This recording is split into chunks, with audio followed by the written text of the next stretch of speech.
latest edition of Vinous Live. I'm filming here live from the bottom of my garden where I'm self-isolating both from the virus and the rest of my family who are sick to death of me. And today I've got, this is my first live broadcast ever, so please be forgiving. And I'm going to start off with a really great guest coming from Bordeaux, Marielle Cazaux from La Conseillante.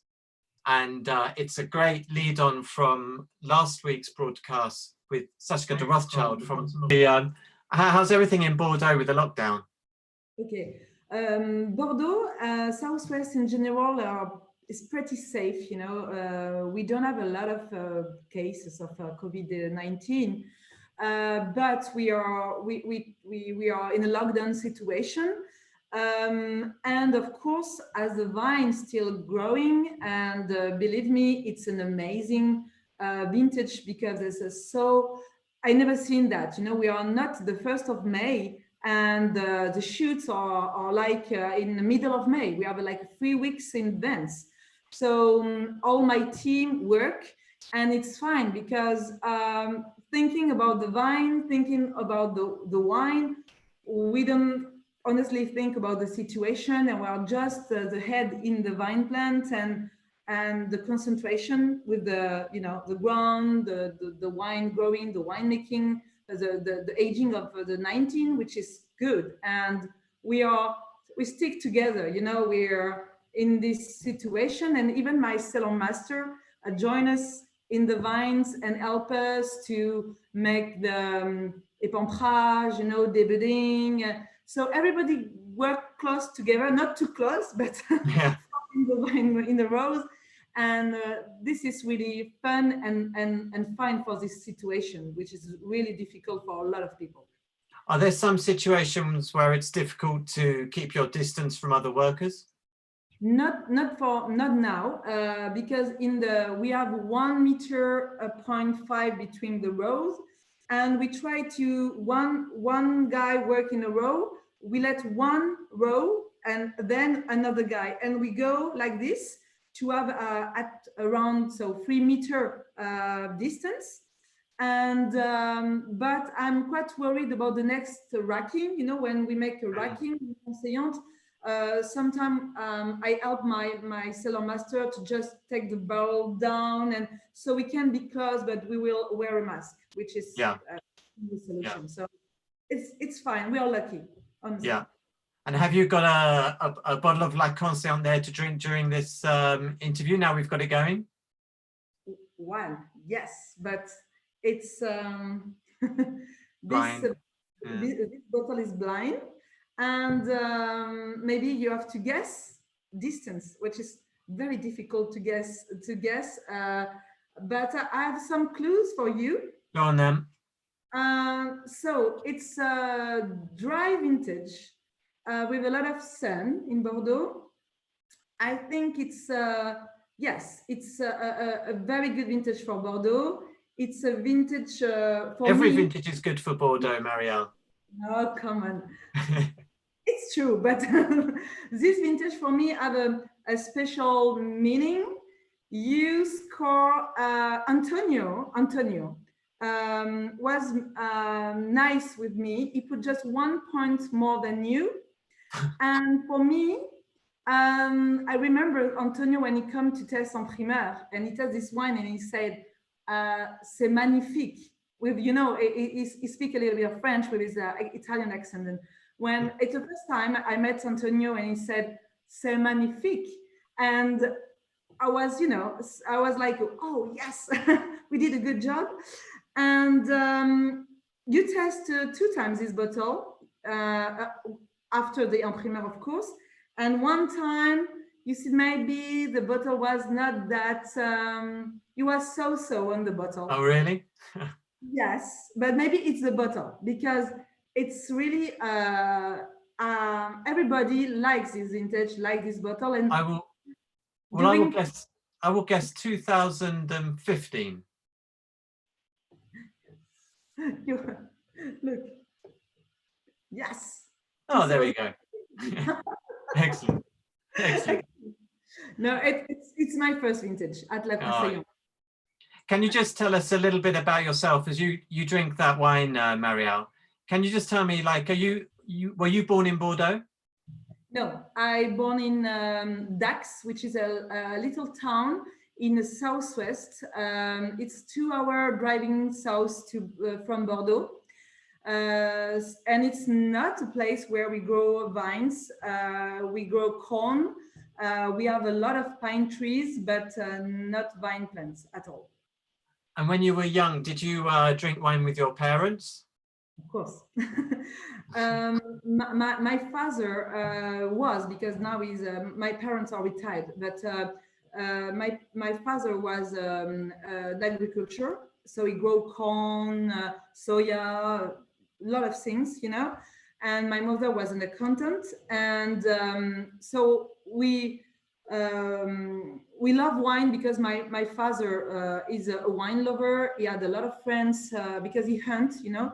And he had some friends from Bordeaux, owner of estate, so he always bring back to the hunt time some great bottle of Bordeaux.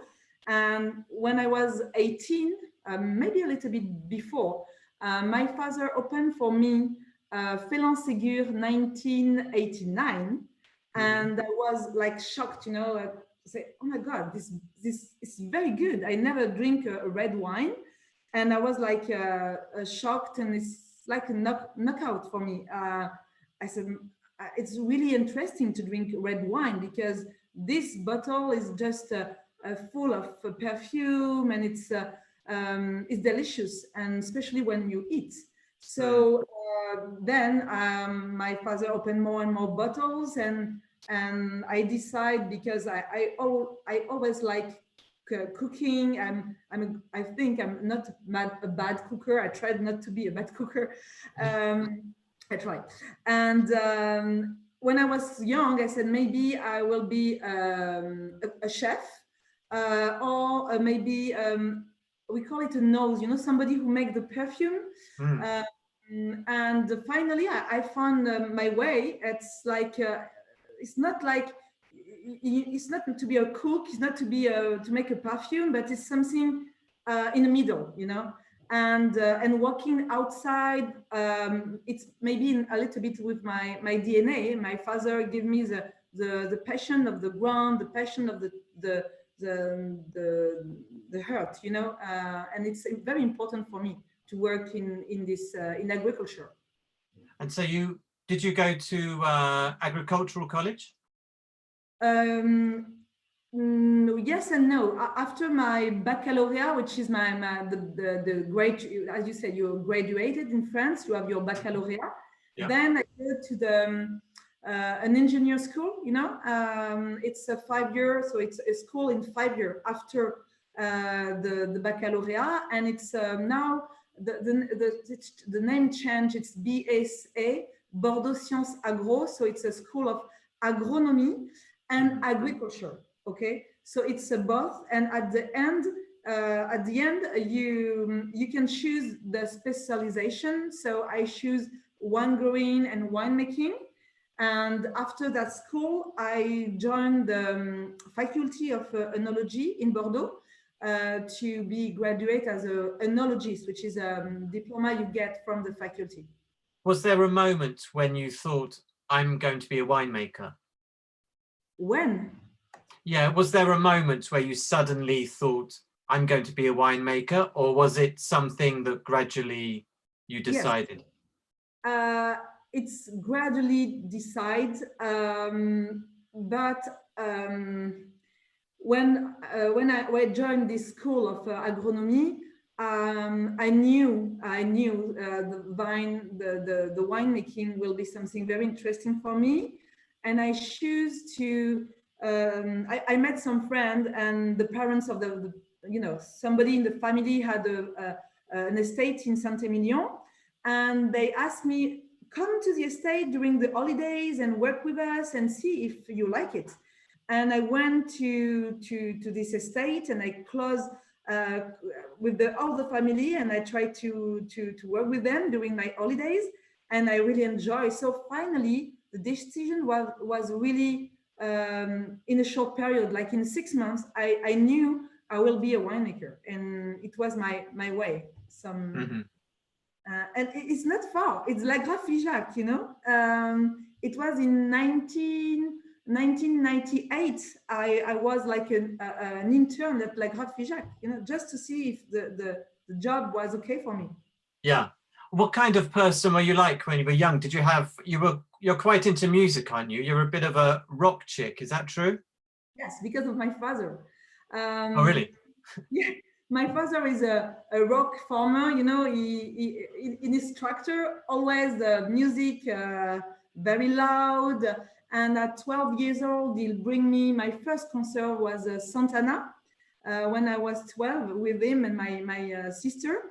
And he always bring me to a lot of concerts like Tina Turner, James Brown, Dire Straits, and of course I was like kind of rock and roll girl.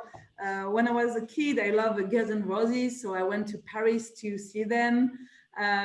We went to see Pink Floyd in Bordeaux, and yes, my father and I, we share this passion for music in general. And growing now, I like a lot of not just rock and roll. I listen to a lot of music, but it's important, I think. Even in the cellar during the harvest, we the weekend we put the music on and we work with the music. It's nice. Yeah. And how did you end up working at La Conseillante? Oh, long story. It's you know, it's step by step. You start first it was in 2004. I finished my studies and I applied for a job, and I was quite lucky because at that time, a woman running an estate, it was not that easy to find a job. But I had some like a kind of luck, because I found an English guy who owner of an estate in Côte de Bordeaux, and he chose me. He decided to take me. You know, like 38 hectares in Côte de Bordeaux, and was the first surprise, and it was a great experience for my English first, and then because you know when you're 24 years old, being a technical director on nearly 40 hectares, it's a great opportunity. Then I moved to Pessac-Léognan because you know the place is for me, it's quite a magic place with a great terroir. So I spent 6 years in Pessac-Léognan. The property was sold to a big company, so I joined Petit Village because I was intern for AXA Millésine when I was young, so they knew me and they chose me. And after, sadly, I made just 3 years at Petit Village, and the headhunter, you know, somebody who just hand people for the job, phoned me one day and say, do you want to change and go to another estate in Pomerol? I say, no. And I just hang up. And then he called me another time. I said, no. And the third time, my husband told me, go, maybe it's a good opportunity. So I went to the interview, and for La Conseillante, not just a technical director, it was a job of general manager. And I said, maybe before 40 years old, it's good to just reach a step. And here we are. I'm at La Conseillante with the family Nicolas. I asked this question actually last week, but do you think it's harder for women to have a career as winemakers in Bordeaux than it is for men? Do you have to work harder than men do? Because like I still think I find more women winemakers in other regions compared to Bordeaux. Why do you think that is? I think it was difficult like 15 years ago when I started. Definitely it was quite hard, quite difficult because I don't know, there's like a kind of machism. Of course, a woman is not strong like a man, and we don't have the same qualities. You know, of course, I need in my team. I have a lot of men, and I think it's just complementary. But today is not that true. I think there's more and more women in the school of phenology, in the school of agronomist engineers, because sometimes I go and I welcome interns. I go to the school to talk and to have some exchange with the students. I think there's more and more women, and in Bordeaux, maybe at the head of the estate, we are not a lot of female managers, but you know, in the technical direction, in the cellar, I think in Bordeaux we have a lot of female around, and especially in the right bank. Why, I don't know, but in Pomerol, we have a couple of winemakers or cellar masters, and the female team grow every year.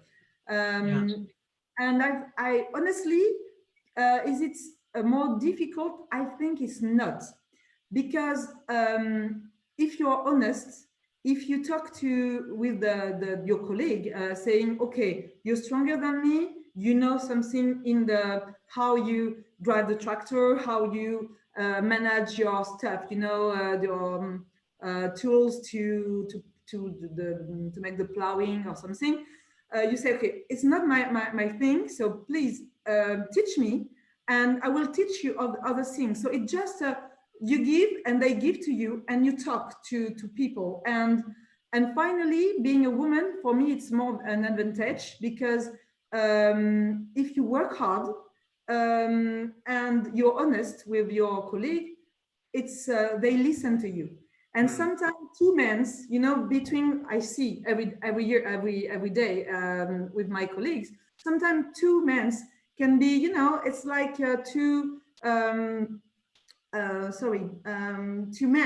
male in the house. Sometimes it's difficult because they can, one is better than a competition.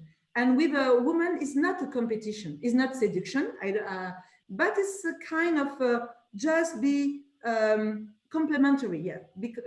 So for me, it's not difficult. Just be honest and make a lot of exchange. That leads me on to my sort of next question. Just looking back at the history of La Conseillante, can you tell me who was Catherine Conseillante?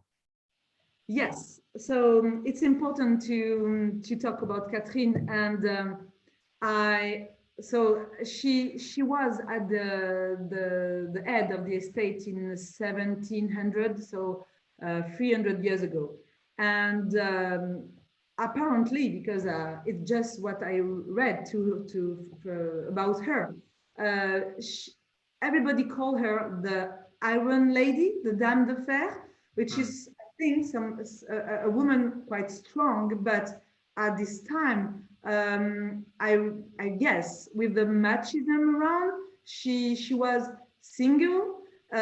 She ran a lot of not estate, because at that time it was like more métairie, certainly with a field, potatoes, apple tree, polyculture, you know, not just vines. And I think she had a very modern thought about the wine growing and the winemaking.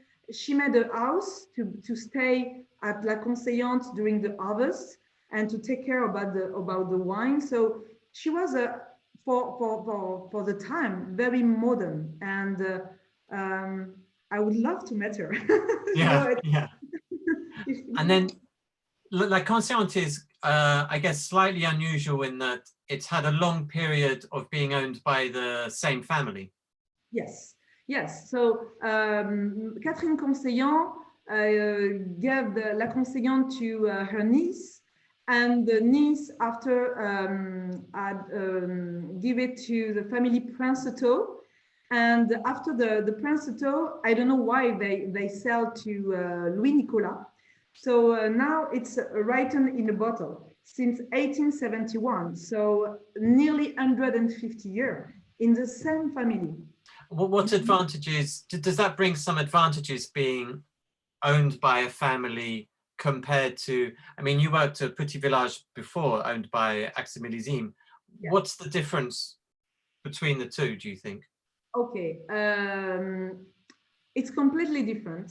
I am not saying something is better than depend what you are, what's your personality. I really love my time in AXA because it's maybe because it's managed with a Christian Silly like a little family, you know. He's very close to his team and is really a good manager. And maybe when you work for a big group like AXA, the decisions are not very quick because you have to 1 year ago put in a budget something, and it's to refer to the, you know, your manager who refer to his manager. Sometimes the decision can be a little bit longer than what we have when you work directly with the family, so with the owner. So today, if the vintage deserve something, a machine, a new technology, something I think it's good for the wine, I just have to take my phone and call my board, so Valmy and Bertrand, and they say yes, they say no, but it's quick. And this is maybe the main difference. Yes, it's the main difference for me. And can you just, yeah. Yes. And maybe the family, because it's the 5th generation, you have to know that the family Nicolas, and for all the family, not just for the board members, it's like a jewel. They are attached to this estate strongly, like really a family jewel.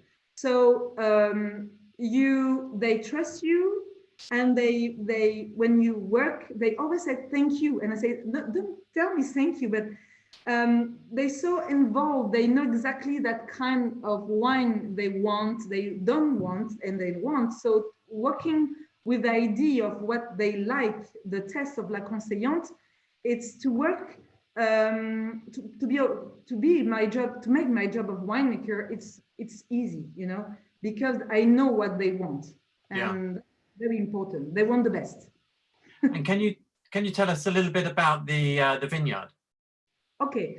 Where is it? And yes, yes, because if maybe some people are watching us and know La Conseillante, it's a small estate, so we have 12 hectares. So we are stuck between Petrus and Cheval Blanc, exactly as Saskia told us last week, because we are neighbor to l'Evangile. So we are between those two prestigious estates, and we have a part of our land in Pomerol, Le Plateau, what we call Le Plateau, and a part of our the land in Saint-Emilion, so next to Cheval Blanc. And how much of the vineyard is in Saint-Emilion? A third. Mm-hmm. And the vineyard is subdivided into different parcels? Yes, we have a lot of parcels. Okay, so it's much easier to so you see all the parcels we have. So it's sometimes you say on 12 hectares, having all those parcels, it's you never think about how many parcels we can have in a small estate like Conseillante, but they are all different because it's not the same terroir, it's not the same grape variety. We have 2 grape variety, Merlot and Cabernet Franc. Sorry, I say Sauvignon, Cabernet Franc. And we have, of course, different age of vines. We have old vines and we have young vines, of course, because we are renewing the estate. And is there a difference between the vines in Pomerol and the vines in Saint-Emilion? Oh, there's a difference on the soil. So Baraille. So if we start with Baraille, the parcel on the top next to Petrus, this is on the pure clay, on the smectite, the famous the Pomerol smectite, sorry, from the yeah. plateau. So Bahaï, Sorbier, Chais derrière, Chais devant, and Pipod are really on the pure clay. And then when we go, so this is more the north part, and when you go west, with on certain cerisier tennis, we have more gravels on the top, and the clay is like at 1 meter down. And when you cross the road and you are in Saint-Émilion, so Tram, Milieu du Buch, and Cheval Blanc, this is Saint-Émilion area, but we are allowed to produce Pomerol because La Conseillante was La Conseillante before the creation of the appellation, before 1936. So it's just the Inao who just decide to cut Pomerol by the road, you know, and make Saint-Émilion opposite road. But they try to fix it. And certainly in 1 year, this plot will be like a double nationality, Pomerol and Saint-Émilion. They just fix it because they can just let it like that. It's not possible. So you see, so we have the clay in pink, you see, and then we have the pot with a yellow, but not a dark yellow. It's light gravels, and the dark yellow, it's pure deep gravels. And the gray part, we have just one parcel with a gray part. It's really sandy, and on this part, the name called Noyer, Noyer, it's nut tree. We are growing the vines from Duo, so it's a different type of terroir, more lighter soil, light soil. I bring some thing with me. Yeah. This little thing, I hope you see. It's a corals, pieces of corals. So in the terroir of, in the plateau, but in the pot with a big, deep gravels, we can find these corals. They are really old, and it's a deposit from the sea. So imagine how many years the sea make this deposit. And if I take my little bucket. Is that your dinner for tonight, Marielle? Yes, it's my dinner. Yeah. Nice. So you have of course, the top is where you have nutriment, but after, I don't know if you see, but we have the light, the gravels, the thin gravels, and this is the part where I told you we have the light yellow. It's more that type of gravels. So we grow, of course, Merlot on the clay. We can grow Merlot on that type of gravels, but we grow Cabernet Franc on that type of gravels. And on the big gravels, and especially the parcel with this little branch of corals, we will, in the future, grow a little part of Cabernet Sauvignon. We are going to plant 0.5 hectares in Sauvignon in 2022. And are you going to grow Cabernet Sauvignon because of the terroir, or because of thinking about global warming, and that, you know, these days, you know, temperatures are going up and it's very difficult, getting more and more difficult to pick a sensitive grape variety like Merlot at precisely the right time? So is that one reason why you're going to plant Cabernet Sauvignon?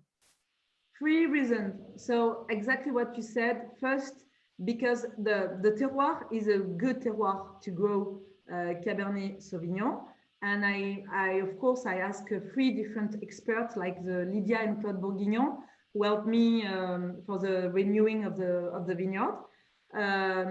Second, I think for the global warming, having a little bit of Cabernet Sauvignon could be very interesting in the blend. And the third reason is because I love Cabernet Sauvignon, and I think just like a little percentage 5% in the blend can be very interesting and bring something in Conseillante characteristic, you know. And if you tell me, yes, but not, usually Conseillante no Cabernet Sauvignon in the blend, and it's not true, because in the past, in 1900, if you take the book called Le Ferret, Conseillante had in the past a little bit of Cabernet Sauvignon. So it's just, yes, we are just renewing the story. And also, I mean, historically in Pomerol, you also grew Malbec as well. Would you ever consider a row of Malbec? Not now. Why not? The problem with Malbec is find the good massal selection, because in the clones we don't have a good clones. So as the Cabernet Franc, the Merlot, the Sauvignon, we try to find good massal selection, not clones. I don't know, honestly, I don't know people who have a very good selection of Malbec today. Maybe in 5-6 years, I will change my mind, but today is not an option, but maybe in the future we will think about the Malbec, but not now. Not honestly, now. not now. Let's see in the future, but I don't say no, never. Yeah. Always having something in your mind for the estate, for the... Yeah. And for the harvest, are you somebody who goes into the vineyard with lots of scientific instruments, or are you a winemaker that just goes in, pops a berry into your mouth and thinks, right, let's pick in 10 minutes? I have one big important laboratory with me, very precise, very scientific. It's my mouth. And no, I'm joking, but sometimes Conseillante is not a good estate for analysis, you know, for the lab. You know, they don't win money with us because we don't bring a lot of samples. I just check 2 weeks before the harvest. I test the berries. When I say, okay, now it's nearly ready, I just check the parameter. So of course, the sugar, pH, total acidity, etc. It's of course I control it, but for me the most important is the feeling. So the phenolic parameters, so the seed, the skin. But now, and more winemaker in Bordeaux talk about the aromatic maturity, and there's one point I know now in the parcel called Pipod, I need to test the strawberry, the white strawberry, and I know I can't wait more. Is that something only in that parcel that you have to taste? Yes. That white strawberry? And you know, it's funny because even on a Merlot in the parcel called Dubuche, and it's when I test some white peach, pêche blanche, white peach. It's for me this clone, this parcel, when it's a top, a test white peach. So I test really often, not every day, because after you don't, you know, it's not good for your mouth and your brain. But yes, if as a great vintage like 16, 18 or 19 offer that you can have the maturity, phenolic, aromatic, etc. It's just wonderful. So, but I'm not, no, I don't use a lot of things, you know, lab and no, I use my, and sometimes I have to confess something to you. I have a recurrent nightmare before all the vintage, because I don't make a lot of analysis. I wake up and my nightmare is I harvest. I am in bringing, you know, the boxes in the cellar, filling the tanks, and I realize I didn't make any analysis.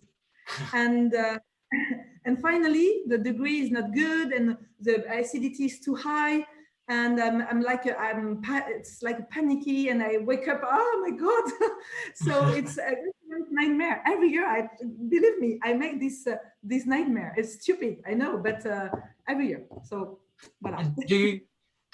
Do you use optical sorting machines at La Conseillante, or is that something that goes too far, do you think? Not too far. I think it's an interesting sorting when you really have differences in color, like in 2012, because the veraison, the changing of color, was not in a good condition. Even during the harvest, we still have big differences in color. I just have in my mind this vintage with the optical sorting for me was really efficient. Usually, if you harvest in a good condition and you have a good quality in your vineyard, for me, you don't have to make a precise sorting. Just by hand it's enough. And if you let some green berry or not ripe, unripe berry comparing to the other, these berries bring in the blend a little bit an extra kick of acidity, an extra kick of fresh, and especially in a warm vintage, this is very interesting. Believe me, we make some tries, and if you test the sorting against the light sorting by hand, it's always better because it's more vibrant.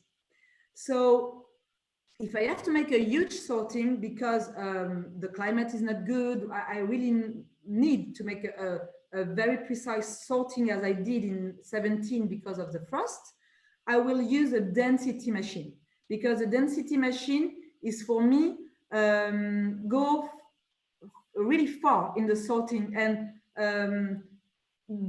more precisely than the optical sorting. Well, it's my point. After, it's everybody. Yeah. Is the winemaking, I mean, you've got the new winery that was, what was the first vintage made in the new winery? 2012. And what different, can you just give a brief description of the winery, just very basic? Okay, so it's around the bathroom. So we have a lot of space in the middle, so we can work really easily. And we have a lot of tank, look like the same, but they are not. Depend the size of the walls are different. So we have a tiny tank, like the smallest is 35 hectoliters, and we have the big tank, 100 hectoliter for the blend. And from 35 to 100, we have 40, 45. So we can pick. You saw all the different parcels, so we can pick one parcel and put in one tank. And this is very convenient to make the precise selection, a plot by plot selection. And comparing to the previous winery, the father of Valmy and Bertrand, Francis and Bernard, built it in 1970. And in 70, this big tank in stainless steel, where it was really modern, but big quantity, big capacity. So we could not make very precise picking, and it's because we need to fill 100. When you fill 100 hectoliter, you need to harvest a lot of parcels. So 2012, they decide to make a really precise bathroom, because we work more and more in this precision. We want to go far in the vine first, and then in the winemaking. And Michel Rolland is he's consultant at La Conseillante. What role does he play? Who's making the final decisions? So Michel, cheers, Michel. If you look at us, Michel is somebody. So I met Michel when I started in 15 at La Conseillante, and it's an incredible man. First, he played a very important role because I told you about my mouth for the date of picking, but Michel with all the experience, he has an incredible capacity of testing grapes and testing lots and make the blend. When I test like 20 samples and I can spend 4 hours trying to make my blend. And I finally have my blend. Michel arrived, he tests, and in 10 minutes, he make a better sample than mine. Is something to, oh my God. So because the experience and making a good blend, it's really a job and need experience. And Michel bring this experience with to me, and he helped me about the date of picking. We not always agree, and the final decision is not just mine. Is mine. Have you had any big arguments, Marielle? Have you had a moment where you've sort of really argued and almost fighting with each other? No fighting with Michel, because Michel is a gentleman. So with ladies, he never. He's a softie. Yes. But I remember in 15, the parcel called Pipod, I wanted to harvest, and he said, no, wait. And I listened, Michel, and we go a little bit too far in the ripening. And when I test lot by lot, each time I test Pipod, I look at Michel and say, look, Michel, you don't feel this parcel is too ripen, it's jammy, it's not. And finally, after 1 year, all the testing, I was, look, Michel, this parcel we should pick earlier. And finally said, yes, I think you're right. And now he let just, when I said, Michel, I don't want to wait, I want you to cut, to harvest, he gave his advice, and we have a good discussion. But at the end of the day, me, but not just me, Bertrand, which is one of my boss, is with me in the parcel. So we test and we take the decision. So it's not just me. We are Bertrand and I, and Michel give his idea is exactly for the blend. Sometimes we are not agree, and for the 19 we were not agree. And finally, Bertrand, Valmy, and I, we prefer another type of blend, and we choose. So he brings his experience, knowledge, and Michel, you know, because you see, it's a global view of the vintage. He is a consultant in l'Evangile, but he's a consultant in the left bank. So he sees sometimes problem coming, you know, be careful, this year the fermentation can stop, blah, because there's so many consulting. So this helped me a lot, and he made me laugh. At some time, a good consultant is like 70% like your psychanalyst, distress, relax, having fun, and just distance, you know, just make your take a little bit of distance from your what you are doing, what you are making, because all the vintage is your baby, is the most beautiful of your baby, because it's a new baby, and the consultant just help you to take this back off, back off and realize your mistake. Don't go too far, please go. And this is helping me a lot. I think it's one of the aspects of Michel Rolland that's not written about much, but he does have a very good sense of humor. Oh, a lot. He knows how to laugh. It's something, the thing number one with Michel is a sense of humor. And he's with me, he come at La Conseillante, he opened the door, and he always smiley, and it's always a pleasure to talk with him. And he talk about the vinification in Napa Valley, something very interesting for me. So yes, I really like working with Michel. Do you think the style of Pomerol and Saint-Emilion as well, do you think there's been a change in the direction in the style of wines in recent years? Yes, there's a huge change thing. I think since 2012, I think there's the part of the oak part is decreasing, and we are even Michel, I think, and maybe it's one of the consultants who changed the most, in the last maybe 10 years. Yes. So in the idea of a lot of people, Michel say always to harvest late, which is not always true. Yeah, the sentence in the early vintage, people harvest to always late, and in the late vintage, people harvest always too early. Yeah. And this is something you have to in your mind. And Michel, for example, in the 19 or 18, he told me, don't go, the temperature have to be lower, be careful to the extraction, make maybe a maceration shorter to have a more fruity, sexiness, you know, in the wine. And in generally speaking, in Bordeaux, the wine are more approachable. Look, I'm drinking a 15 and it's delicious. It's full of fruit and you can wait 10 years, but it's delicious now. And Bordeaux changed the style.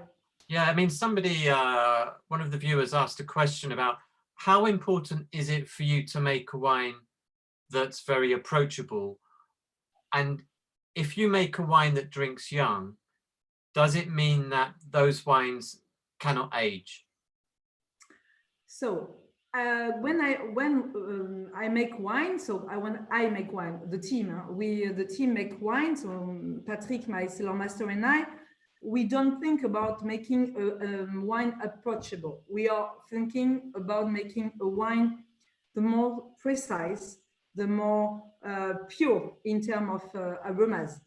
And we work hard with different methods. We change a lot of things in the last 5 years.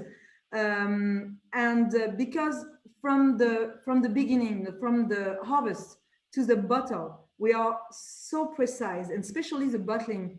It's important for me. We improve the bottling, and all Bordeaux, especially the Grand Cru, improve the bottling.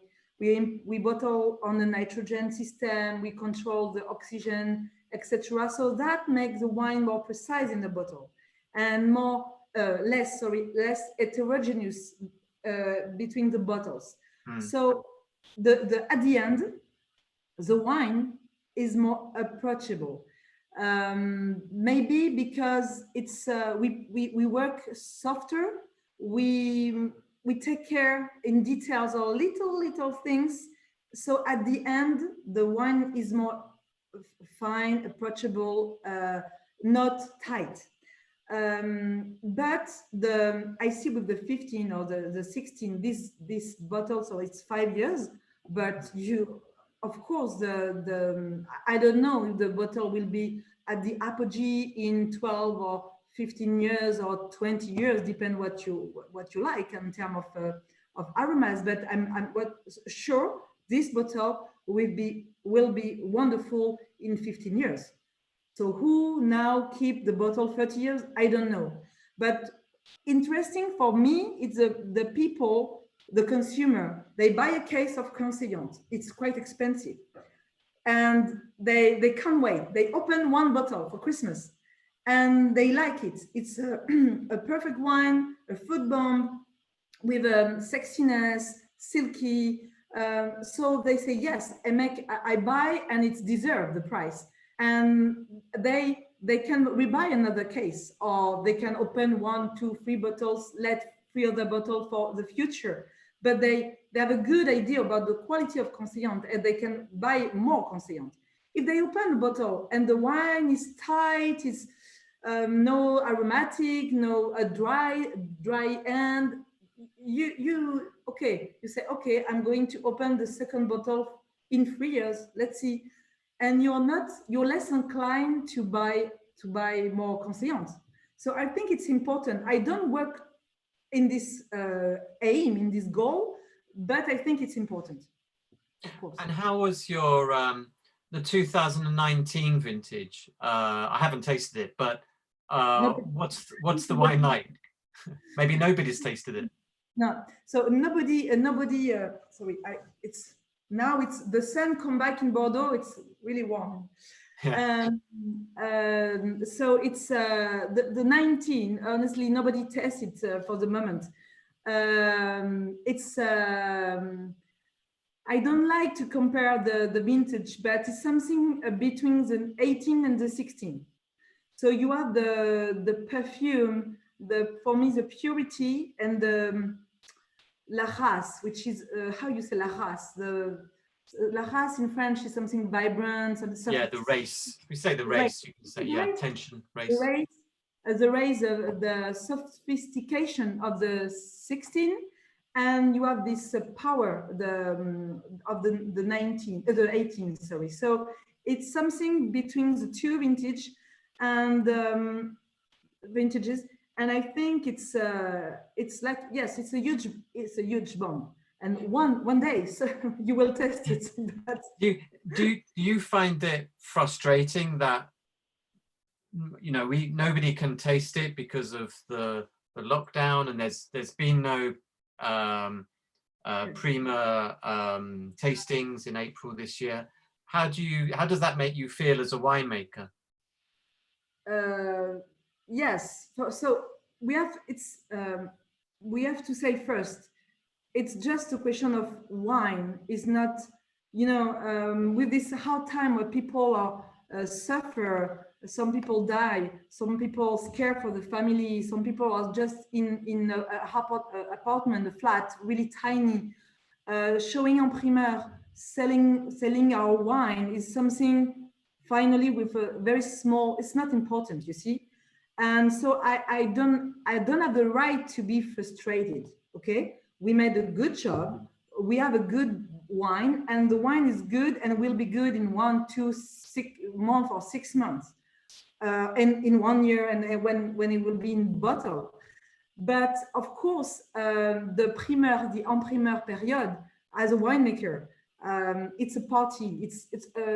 Yes, it's something you welcome the client. You see sometime in Hong Kong or sometime in New York, but you don't see all the clients every year or every month. So this is a concentration of clients who becomes friends. Sometimes we have my friend from Miami, or KNL from San Francisco, or Tristan Beeman from South California, my friend from Hong Kong, from Altair, you see. And sorry for the people who are watching us, but all this community of wine merchant is, for me, people I really like.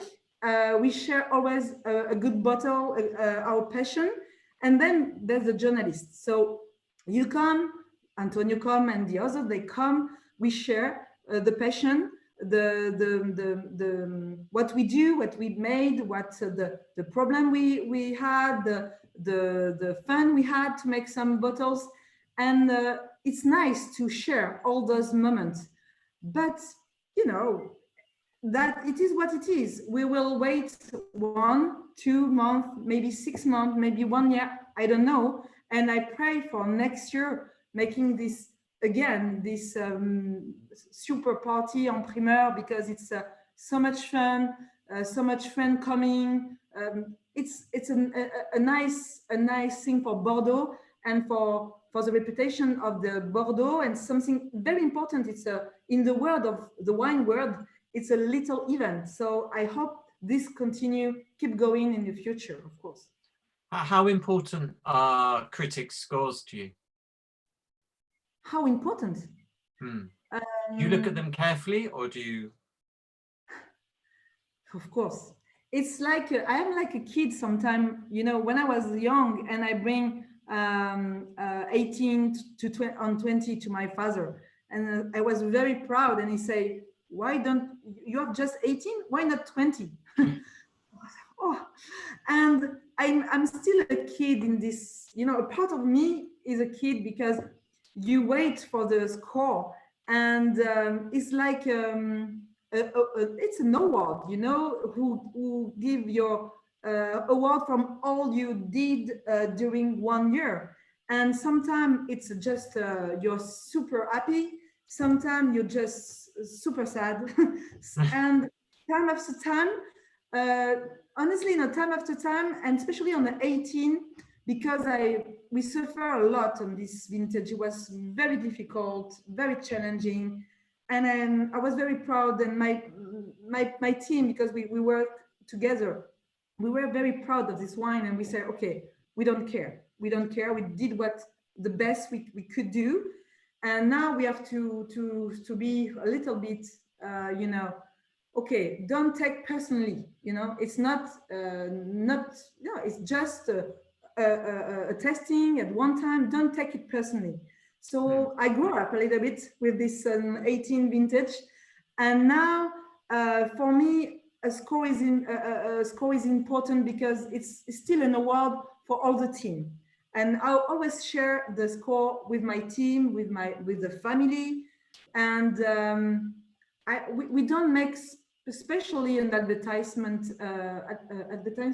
with the score, because we sell on Prima to the negociant, and they resell to. So we don't use the score, but we use the score for us, and we read very carefully what the critics say, because it's finally the score is something, but what you write is important, because we try to think about and try find a way to make a better wine in the future, even if it's always different vintage. But yes, it's important, but never take it personally. We haven't got much time left. Just one really sort of cliched question. What do you have? What's the greatest wine you've ever had? Have you had 100-point wine? Doesn't have to be La Conseillante. Any wine you've had. I had my personal 100 points. My personal 100 points. Mine. Oh, I have. Yes, I. Alors, for Conseillante, it's Conseillante 47. Sorry, it's my 100 points because it's so mythic. From outside of Bordeaux, really far away, it's Holland Estate. I will give 100 points to Holland 2005. I love this family, and the wine they are producing is just. Maybe one day I will move to California and make wine in California. Maybe that's Holland, who knows? No, I'm joking, but I really like. It's something, yes, a coup de cœur. You know, really. I was impressed with this wine, and like this. I don't know. On the white, there's some Burgundies like some Bonneau du Martret or Le Fleuve, which is just amazing, and you can just think and be drawn in a glass of wine. So I had a chance to test a lot of great wine, like Vega Sicilia. I think it was a 2000 Vega Sicilia, just amazing bottle too. And yes, maybe my 100 points like that, but I don't have a lot of time to think, so sorry if it's just a few, but like that I will say Vega and Holland Estate, and around, oh yes, Le Pin 2009, maybe not old enough, but Le Pin is definitely one of my coup de cœur. And Fiona and Jack. The vineyard very close to you, isn't it? Yes, it's not far. And with Fiona and Jack, yes, I really enjoy like these people. They are so kind with me, and Le Pin is it's always maybe it's because I drink like 2 or 3 times in my life. So when I drink the bottle, the 100 point is I give 100 point because it's like a party for me. It's like a big event. Yeah. Marielle, thank you very much for joining us following the technical difficulties at the beginning. It had to happen, didn't it? But it's been fascinating talking to you. And I want to say cheers with you, Neil. You don't have a red wine in your glass, but cheers. I do. You know, I do. I've got a bottle here of the Duo. Oh, you have the second one. The Duo 17. So because it's a weekday, I thought La Conseillante for the weekend, and duo Okay. for the weekday, Yes. the school day. Okay, so enjoy Duo, which is a wonderful bottle, and for the price is very nice. So cheers to everybody. Thank you, Neil, for welcoming me and La Conseillante. I am at La Conseillante in the estate right now. So cheers to all the family, Nicolas, and thank you very much. Cheers. Thank you very much, Marielle. See you soon. Bye. Thank you. Bye-bye. Bye-bye.